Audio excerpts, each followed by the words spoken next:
న్యాయవాది ఇటీవల bar council ఎన్నికల్లో కుట్రలో భాగంగా వారి యొక్క నామినేషన్ ఏ విధంగా స్క్రీన్లో తిరస్కరించబడ్డదో మనందరికీ కళ్ళగట్టినట్టు చెప్పాడు. చాలా మందికి ఒక అపోహ ఉన్నది, తన పేరు మీదనే అనేక కేసులు ఉండడం వల్ల ఈ యొక్క స్టూడియోలో తన యొక్క అభ్యర్థిత్వాన్ని తిరస్కరించిన అనేటటువంటి తప్పుడు వాదనలతోటి, తప్పుడు దుష్ప్రచారాలతోటి ఆయన వైరాన్ని వారు ఇప్పుడు మన కరీంనగర్ బారోషన్కి వచ్చి మనందరికి కళ్ళగట్టినట్టు చెప్పిండు. వారి మీద ఏదైతే ఉందో మన భారత రాజ్యాంగం బాబాసాహెబ్ అంబేద్కర్ గారు అందించినటువంటి భావ ప్రకటన స్వేచ్ఛ ఉన్నది.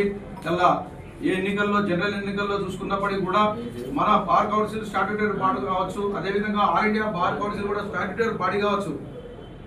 అయినంత మాత్రాన ప్రశ్నించద్దు అనేటటువంటిది ఏం లేదు. బాబాసాహెబ్ అంబేద్కర్ గారి భారత రాజ్యాంగంలో ఆర్టికల్ 19 ఆర్టికల్ 21 ఏదైతే ఉందో మనిషికి భావ ప్రకటన స్వేచ్ఛ ఇచ్చిండు, జీవించే హక్కు ఇచ్చిండు, ప్రశ్నించే గొంతుకలను భారత రాజ్యాంగమే కల్పించింది.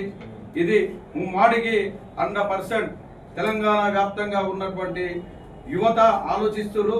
రాపోల్ భాస్కర్ గారి యొక్క నామినేషన్ ఏదైతే ఉందో తిరస్కరించబడ్డదో ఇది బార్ కౌన్సిల్ పనిచేసేటువంటి వ్యక్తులు, కార్యాచరణ చిత్తశుద్ధి గల వ్యక్తులు ఏదైతే ఉన్నదో వాళ్ళను తిరస్కరించడం అంటే ఇది బార్ కౌన్సిల్ యొక్క కుట్రాన్ని ముమ్మాటిగా చెప్పక తప్పదు. ఎవరు ప్రశ్నిస్తే వారి మీద డిసిప్లినరీ యాక్షన్ తీసుకునే దానికే బార్ కౌన్సిల్ ఉన్నదని నేను దాదాపు 6 నెలల నుండి అధ్యక్షుడైన కాదు మొత్తుకుంటున్నాం.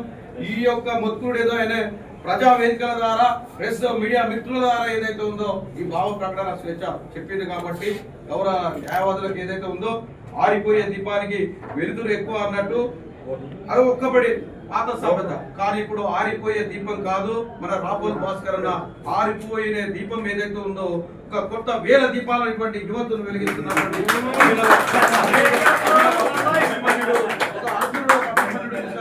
పోరాటం చేస్తున్నటువంటి క్రమంలో మళ్ళా మనను ఓట్లు అభ్యర్థించడానికి మన అన్నగారు వచ్చారు. ఎందుకంటే పాపం చాలా బాధలు ఉన్నాడు, బాధలు ఉన్నా కూడా ఇవాళ ఎందుకంటే యావత్ ఒక డిసిప్లినరీ కమిటీ అనేది అప్పటికప్పుడు వేసి ఒక చర్య తీసుకోవడం ఏంటంటే దాదాపు చాలా మంది మీద నాకు తెలిసినంత వరకు కూడా నేను కూడా అప్డేషన్ చేసుకుంటున్నా.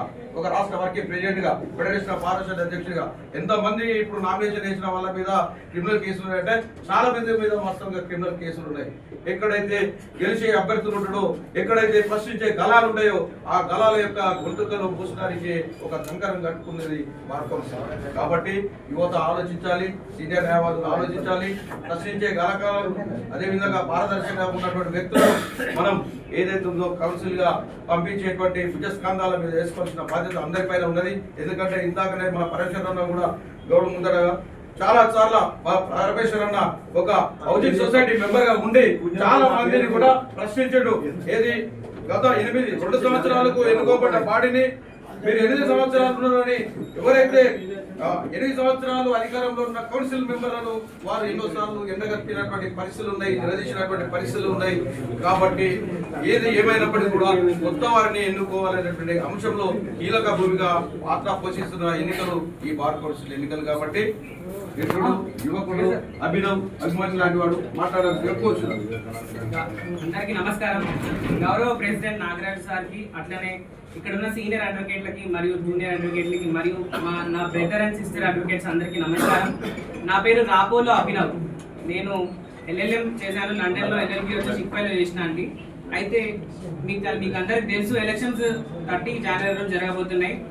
దాంట్లో నా సీరియల్ నెంబర్ వచ్చేసి 2. అయితే ఇప్పటి వరకు మా ఫాదర్ ఆల్రెడీ అని చెప్పేసిండు. నేను చెప్పాలనుకున్నాయని కొన్ని విషయాలు ఏమున్నాయనంటే, ఈ బార్ కౌన్సిల్ ఏదైతే ఉందో దాని ఆడిట్స్ కానీ, దాని ప్రాఫిట్స్ కానీ, దాని ఇన్కమ్ కానీ, దాని ఎక్స్పెండిచర్ కానీ ఏం చెప్పలేదు ఇప్పటి వరకు. 8 సంవత్సరాల నుంచి సేమ్ బాడీ ఉంది. చాలా మిస్అప్రోప్రియేషన్స్ జరిగినాయి, చాలా మిస్యూటిలైజేషన్ జరిగినాయి.